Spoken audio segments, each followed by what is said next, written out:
महादेव, राधे मित्रों। आइए जगत जननी पराम्बा माँ जगदम्बा माँ दुर्गा की एक कथा आपको हम सुनाते हैं। यह कथा है सावर्णी नाम के जो मनु थे, जो 8वें मनु कहलाते हैं, उनके समय की यह कथा। यह जो है कथा जो है सुरथ नाम का एक राजा था, उसके बारे में यह कथा है।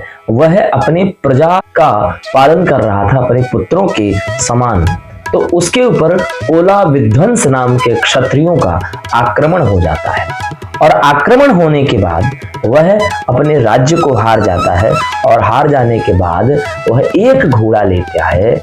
जो सुरथ नाम का राजा रहता है वह जंगल को चला जाता है और जंगल को जब जा रहा होता है तो वह देखता है क्या कि एक ऋषि का आश्रम है जो कि शिष्यों से सुशोभित हो रहा है। वह ऋषि का आश्रम कैसा है, वहां पर शेर भी अपनी हिंसा की प्रवृत्ति को छोड़ करके वहां पर शांत बैठा हुआ है, मृग भी अपनी चंचलता को छोड़ करके बैठा हुआ है, सर्प भी अपनी संपूर्ण प्रकृति को छोड़ करके वहां पर बैठा हुआ है। यही सोच ही रहा था और वहीं पर जाके बैठना चाह ही रहा था तो उसे एक बात, कुछ बातें ध्यान आ रही थी। वो बातें क्या थी? अनुवृत्तिम ध्रुवंतेद्य कुर्वन्तेत्य महीमृताम असम्यक व्यवशीलैस्तैः कुर्वद्भिः सततं व्यय। कह रहे थे, राजा सोच ही रहा था कि जो लोग मेरा अनुसरण कर रहे थे, आज वो लोग किसका अनुसरण कर रहे होंगे? जो शत्रु राजा है उनका अनुसरण। जो मेरा मदमत हाथी जो मेरे लिए ही हमेशा तैयार रहा करता था, आज वह दूसरे की सेवा करता। इस तरह से राजा पूरी तरीके से चिंता कर रहे। और राजा जब चिंता कर रहे थे तो उन्होंने देखा कि एक व्यक्ति कोई और आ रहा है। उस व्यक्ति का नाम था वैश्य था वह। तो राजा ने उस समय उससे पूछा, कस्तम हो, तुम कौन हो? तो उसकी भी यही स्थिति थी। तो उसने कहा, समाधिर नाम वैश्यो हम मुत्पन्नो धन्याम कुले। हे राजन, मैं धनी के कुल में उत्पन्न समाधि नाम का वैश्य हूँ। पुत्रदारै निरस्तश्च धन लोभाद साध्वी। हमें जो है पुत्र आदि ने क्या किया है? भगा दिया है और इसीलिए मैं दुखी होकर के इस वन में चला आया। राजा ने भी अपनी कहानी इसी तरह से बताया कि संसार के लोग बड़े ही निष्ठुर होते जा रहे हैं, ऐसा क्यों हो रहा है? तो वह क्या करते हैं कि वह आश्रम में आश्रम में जैसे जाते हैं तो आश्रम में उनको बड़ा ही आनंद आता है। आनंद जब आता है तो वह सभी शिष्यों से निवेदन करते हैं कि मुझे आपके गुरुदेव से मिलना है। जब वह गुरुदेव के समक्ष जाते हैं तो वह विलाप करने लगते हैं, अपना दारुण दुख बताते हैं। और जब दारुण दुख बताते हैं तो महर्षि से रहा नहीं जाता।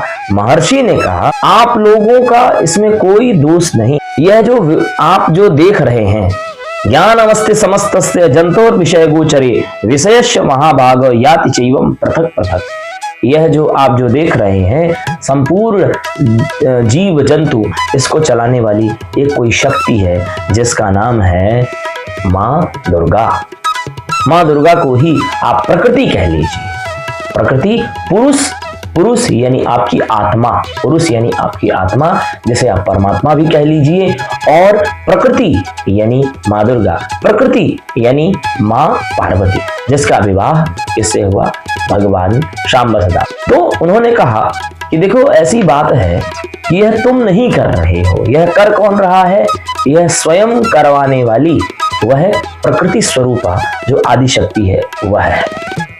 तो राजा के मन में जिज्ञासा हुई, राजा के मन में जिज्ञासा हुई, यत् प्रभावात् सा देवी यत् स्वरूपा यदुद्भवा तत्सर्वं श्रोतुमिच्छामि तत्तो ब्रह्म विदाम्बर। हे ब्रह्म विद्या को जानने वाले ऋषिवर, आप मुझे यह बताएं, यह देवी उत्पन्न कैसे हुई, इसका स्वरूप क्या है? तो ऋषि ने कहा, हे राजन, एक बार की बात है, भगवान विष्णु अब जब सृष्टि उत्पन्न हुई तब भी भगवान विष्णु सोए हुए थे।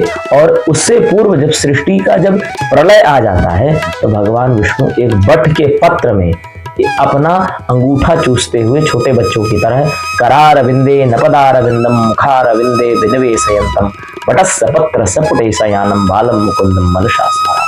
बाल मुकुंद यानी कि छोटे से रूप में भगवान सोते हैं, संपूर्ण संसार को अपने अंदर समाहित करते हैं करोड़ों वर्षों तक।